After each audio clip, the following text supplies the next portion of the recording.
Assalamualaikum warahmatullahi wabarakatuh. Kembali lagi dalam pelajaran sosiologi dan hari ini kita akan melanjutkan pembahasan tryout USP Sosiologi tahun pelajaran 2020-2021 bagian kedua. Silakan disimak dengan baik ya. Kita mulai dengan soal nomor 21. Perhatikan beberapa pernyataan berikut. Karakteristik masyarakat multikultural ditunjukkan oleh nomor berapa? Kita lihat yang pertama. Menjalin interaksi dan komunikasi dengan budaya lain, ya ini adalah karakteristik masyarakat majemuk. 2. Memberikan kebebasan bagi masyarakat untuk memeluk agama, ini juga karakteristik masyarakat majemuk.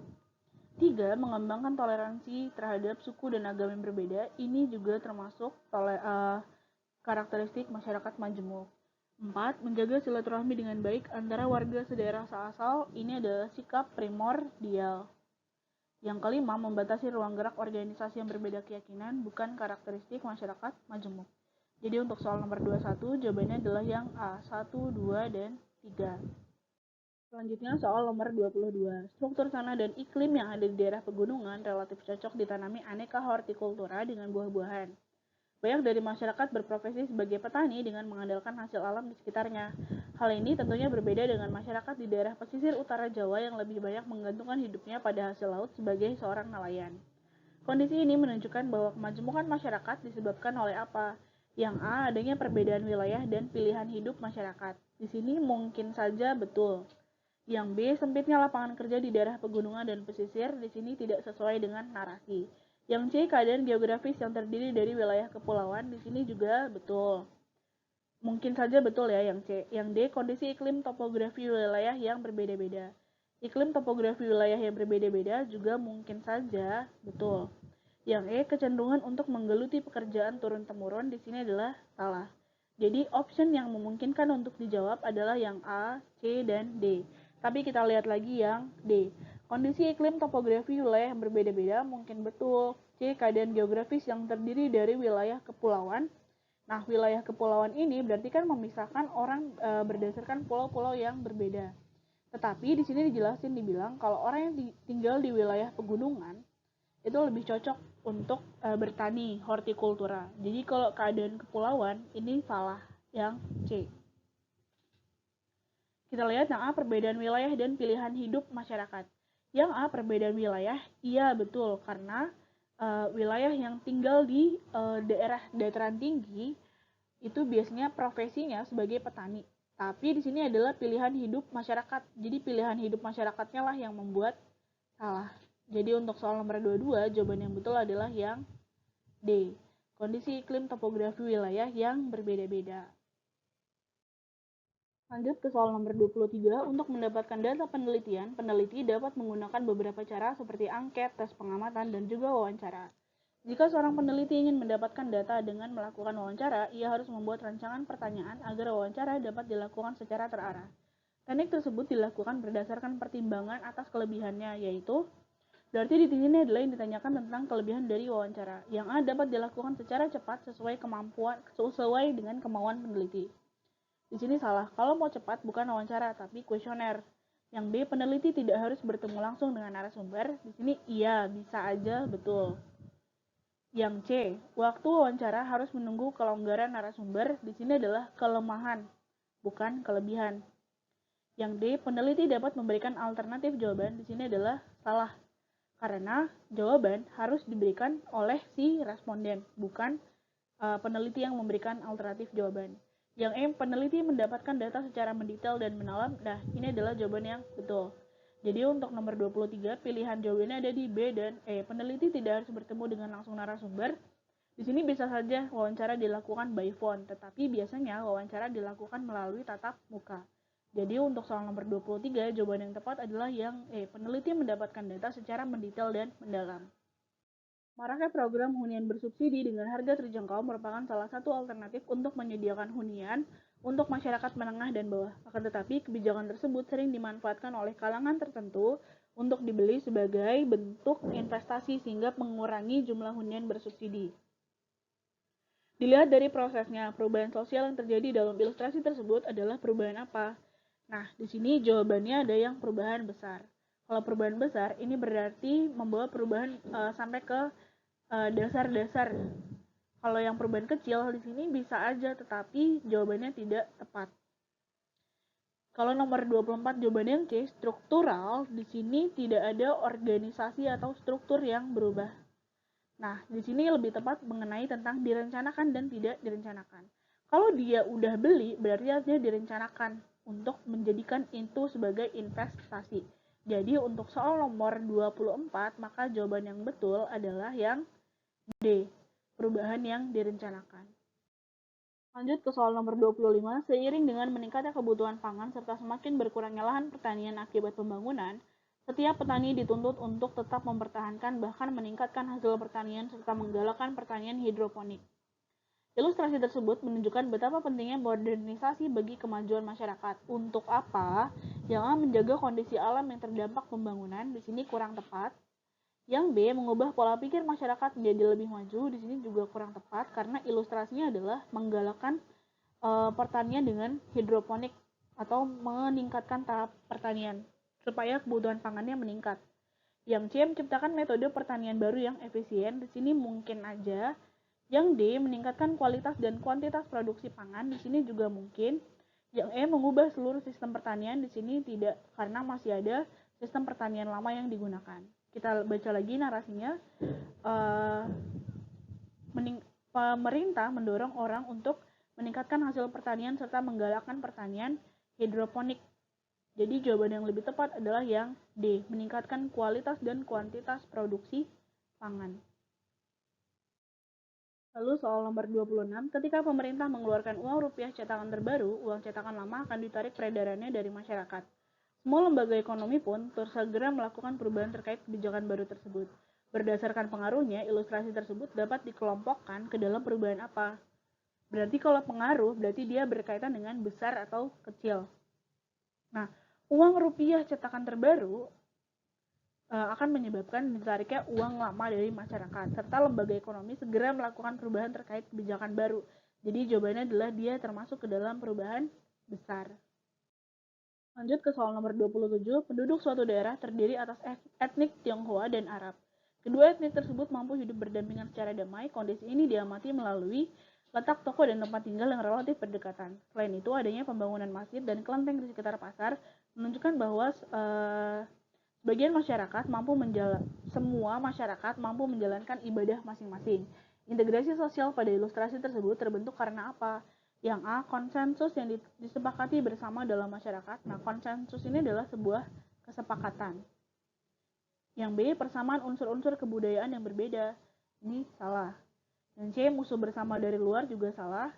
D, sikap eksklusif dari kelompok. Ini juga salah. Yang E, kesadaran untuk menghilangkan mengkotak-kotakan budaya. Ini adalah jawaban yang betul. Jadi untuk nomor 27, jawabannya adalah yang E. Sekarang ke soal nomor 28, keberadaan kelompok keturunan Arab lambat laun akan membentuk suatu masyarakat luas berupa kampung Arab. Mereka tumbuh dan berbaur dalam kehidupan masyarakat lokal dengan mengembangkan kebudayaannya dan telah membentuk asimilasi budaya dengan masyarakat lokal. Mereka kini juga telah mampu mengembangkan berbagai macam bisnis. Lalu kita sekarang ke soal nomor 29. Penggunaan sistem sidik jari sebagai alat presensi pegawai merupakan suatu bentuk kemajuan yang dianggap lebih efisien dan efektif dalam mengecek kehadiran pegawai.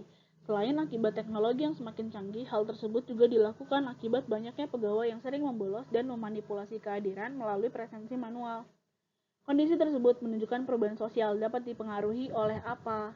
Yang A, ketidakpuasan terhadap kondisi yang ada. Ini mungkin aja jawabannya betul karena di sini ada ketidakpuasan berdasarkan dari pegawai yang suka membolos. Yang B, kebiasaan individu dalam melaksanakan tugas, tapi di sini tidak detail. Yang C, adanya kemauan untuk menjadi lebih maju. Di sini tidak dijelaskan dalam ilustrasi. Yang keempat, konflik antara pegawai dan perusahaan pun tidak ada di dalam ilustrasi. Yang E, tingkat pendidikan pegawai yang tinggi juga tidak ada dalam ilustrasi. Jadi untuk soal nomor 29, jawaban yang tepat adalah yang A, ketidakpuasan terhadap kondisi yang ada. Sekarang kita ke soal nomor 30. Permasalahan sosial muncul sebagai konsekuensi dari hubungan sosial masyarakat. Masalah sosial dapat mengganggu struktur sosial masyarakat sehingga menimbulkan keresahan. Upaya yang dapat dilakukan untuk menanggulangi berbagai permasalahan sosial dari sisi internal masyarakat adalah yang A, membuat berbagai program yang bisa diterapkan masyarakat, di sini kurang tepat. Lalu yang B, pemerintah melakukan penindakan hukum. Ini bukan tindakan internal. Yang C, pemerintah lagi, ini bukan tindakan internal. Yang D, adanya pemberdayaan masyarakat untuk meningkatkan kemampuan masyarakat. Nah, ini adalah jawaban untuk pembenahan dari sisi internal. Yang E, penerapan kebijakan tertentu untuk mengatasi permasalahan masyarakat. Di sini bukan solusi untuk pemecahan masalah dari internal. Jadi untuk soal nomor 30, jawaban yang tepat adalah yang D. Soal nomor 31, masyarakat Indonesia terdiri atas berbagai etnik, budaya, dan agama. Meskipun demikian, setiap suku bangsa memiliki persamaan hak dalam melestarikan budaya dan menjalankan peribadatan sesuai dengan agama yang dianutnya. Sikap yang diperlukan dalam menciptakan masyarakat yang harmonis adalah yang kalau yang A, melaksanakan perkawinan lintas suku dan agama, kalaupun dilakukan, belum tentu menciptakan masyarakat yang harmonis. Yang B, menghargai kekayaan kelompok suku bangsa lain, ini bisa aja jawaban yang betul.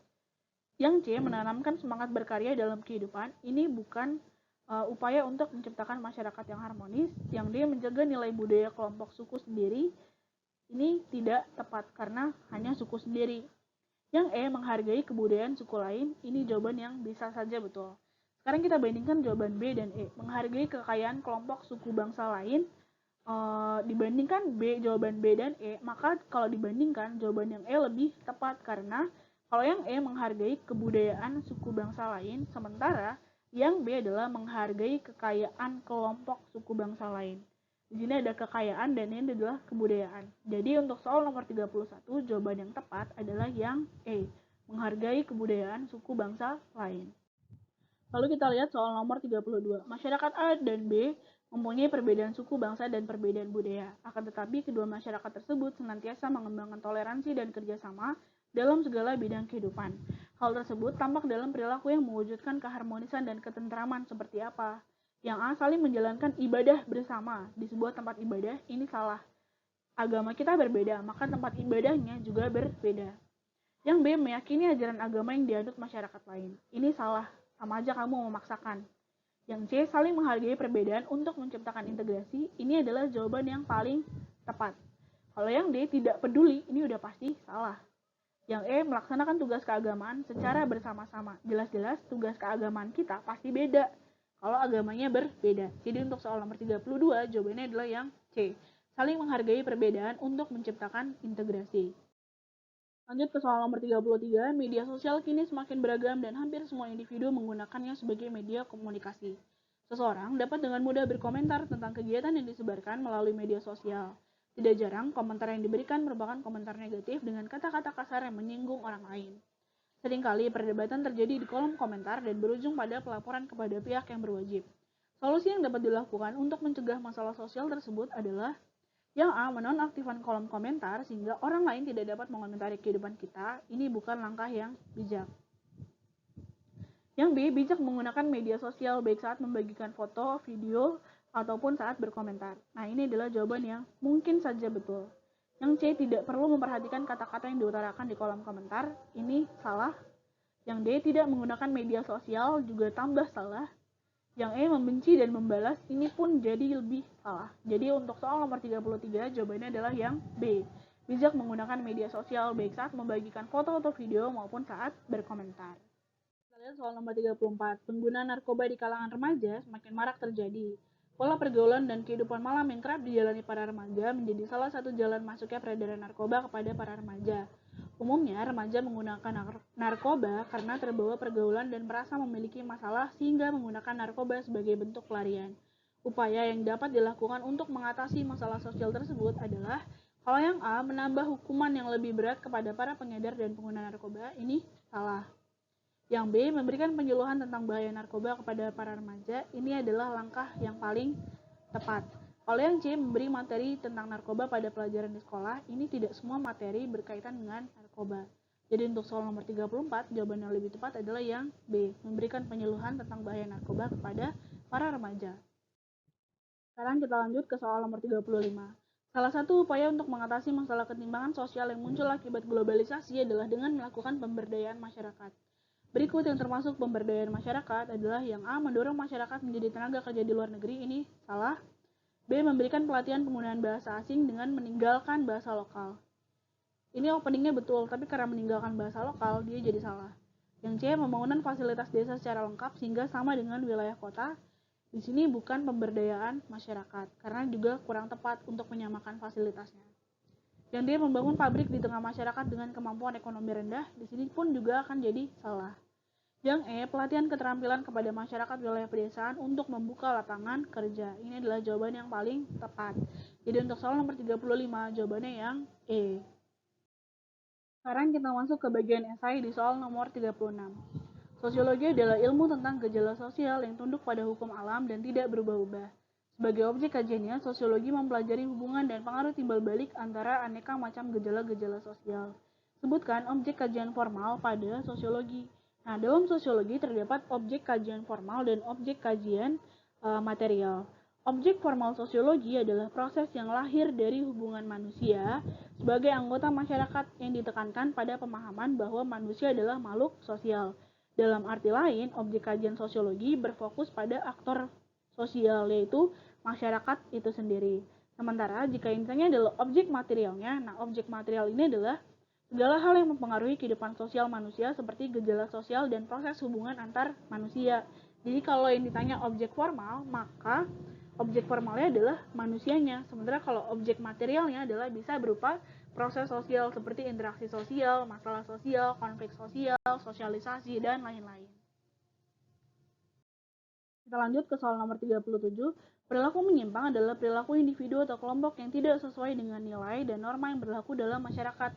Jika dilihat dari sudut pandang penerimaan masyarakat, tidak semua penyimpangan sosial tidak dapat diterima oleh masyarakat.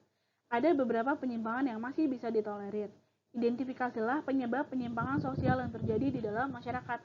Nah, penyebab penyimpangan dalam masyarakat itu ada 3. Yang pertama adalah teori labeling atau seseorang dicap sebagai apa sehingga dia merasa lebih baik identitasnya berubah menjadi orang yang dicap tadi. Lalu yang kedua adalah sosialisasi tidak sempurna disebabkan kegagalan keluarga dalam melakukan sosialisasi primer. Yang ketiga adalah subkebudayaan menyimpang yang biasanya terjadi karena pengaruh lingkungan sekunder. Jadi untuk soal nomor 37, jawabannya yang pertama ada teori labeling, 2 sosialisasi tidak sempurna, 3 adalah subkebudayaan menyimpang. Lalu nomor 38, penelitian atau riset pada dasarnya merupakan suatu penyelidikan yang sistematis dan metodis atas suatu masalah untuk menemukan solusi atas masalah tersebut dan menambahkan hasanah pengetahuan. Peneliti harus mampu menentukan teknik yang akan digunakan dalam pengumpulan data penelitian. Jelaskan ciri-ciri data kuantitatif. Nah, ciri data kuantitatif yang pertama adalah datanya berupa angka. Pengolahannya harus diolah melalui statistik. Dan yang ketiga, untuk pengolahan datanya, dia harus menggunakan editing, coding, dan tabulating. Lalu lanjut ke soal nomor 39. Seorang peneliti akan meneliti keberhasilan program Kartu BPJS Kesehatan di seluruh Indonesia. Tentukan teknik pengambilan sampel yang digunakan pada ilustrasi di atas. Nah, di sini jelas-jelas dia bilang Kartu BPJS Kesehatan di seluruh Indonesia. Kalau ada kata wilayah, maka dia jawabannya adalah random sampling area atau area sampling. Jadi untuk nomor 39 dia sampelnya adalah sampel area atau sampel wilayah. Lalu soal terakhir yaitu soal nomor 40, globalisasi saat ini membawa banyak dampak bagi masyarakat. Globalisasi menghilangkan batasan jarak dan waktu, bahkan kegiatan komunikasi, transportasi, dan ekonomi juga semakin mudah dilakukan. Jelaskan 2 dampak globalisasi terhadap ekonomi masyarakat Indonesia dan 2 strategi komunitas lokal untuk mengatasinya. Nah, 2 dampaknya adalah munculnya persaingan secara global dan memungkinkan munculnya ketimpangan sosial. Lalu strateginya yang pertama adalah upaya yang dapat dilakukan dengan menguatkan kebudayaan lokal dan menjadikan kearifan lokal sebagai tameng dalam memfilter budaya asing yang masuk. Sekian untuk pembahasan tryout soal USP di tahun ajaran 2020-2021. Terima kasih untuk atensinya. Assalamualaikum warahmatullahi wabarakatuh.